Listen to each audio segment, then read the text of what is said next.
Cari amici, ben ritrovati a tutti, buonasera. Quest'oggi siamo a Bidasio, siamo a Bidasio in festa, organizzata dal Comitato Festeggiamenti Bidasio, e siamo in compagnia del nostro amico Ceschin Zanni. Zanni, ben ritrovato, grazie mille di averci invitato, è un piacere essere qui con te. Che dire, si riparte dopo 2 anni di fermo con tanta voglia di fare. Ecco, questo è il più importante, perché 2 anni di fermo. Adesso la gente ha bisogno di uscire, ha bisogno di divertimento, ha bisogno di mangiare anche fuori di casa, e qui noi siamo una piccola realtà e cerchiamo di fare il meglio possibile. Siamo in un parco che è denominato il parco di Villa Bidasio, e qui abbiamo la nostra chiesetta che forse era ripresa prima. E noi facciamo le nostre feste qui, curiamo il parco, facciamo le feste, adesso faremo la festa a ottobre, la seconda e la terza settimana di ottobre.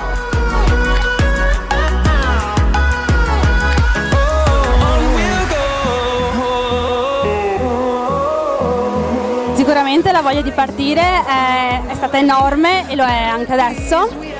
E gli impegni ci sono tantissimi, infatti è da maggio che ci troviamo, organizziamo, reclutare camerieri, ragazzi che ci aiutano, infatti ne abbiamo tantissimi, quest'anno sono nuovi, hanno accettato la sfida di buttarsi, di giocare con noi, di divertirsi. Infatti parlavamo col presidente, è strano e fa piacere vedere tantissimi giovani, tantissime leve che si avvicinano al volontariato.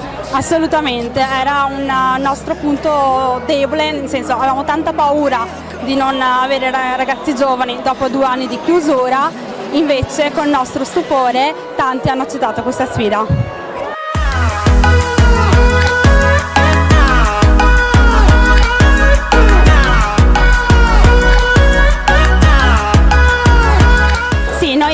Come comitato organizziamo 2 feste, la festa Bidasio in Fest che si tiene sempre a giugno, i primi 2 weekend, e ad ottobre il secondo e terzo weekend, ed è la sagra dedicata alla Madonna del Rosario.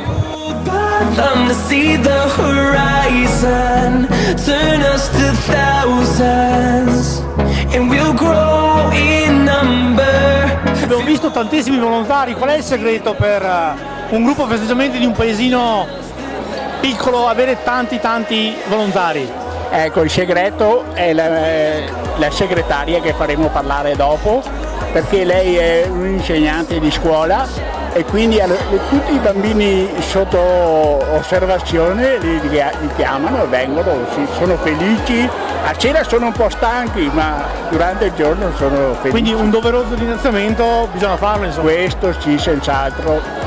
A tutti i bambini che ci sono qui ad aiutarci, a tutti i volontari che ci sono dietro le cucine, e così siamo abbastanza soddisfatti delle persone che ci sono, perché non è che siamo un paese da 20.000 abitanti, siamo pochissimi, ed è già una soddisfazione portare qui tanta gente per vedere questo parco, questo vale la pena. We'll go through the wastelands, through the highway. Certamente sì, innanzitutto mi fa piacere dopo 2 anni di pandemia poter ritornare sotto il capannone insieme al comitato, in questo caso il comitato Bidasio, che naturalmente l'amministrazione supporta in questa sua festa patronale. E la gente, i miei concittadini hanno assolutamente la necessità di uscire da quella, diciamo così, forzatura causata dalla pandemia, e infatti si vede questa sera che il capannone è pieno, e quindi mi fa molto piacere.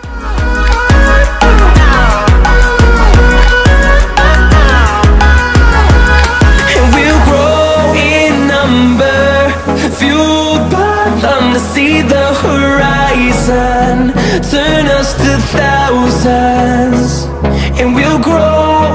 L'amministrazione ci ha supportato, ci ha accettato tutte le nostre proposte, e quindi un grazie enorme a loro. E adesso, che dire, Federica, andiamo a mangiare uno splendido piatto di frittura, perché ho visto di quei piatti spettacolari che c'ho l'acquolina in bocca. Sì, molto buona, consigliamo. Bene, andiamo. Anzi, ultima cosa, sì? Un invito ai telespettatori per venirci a trovare.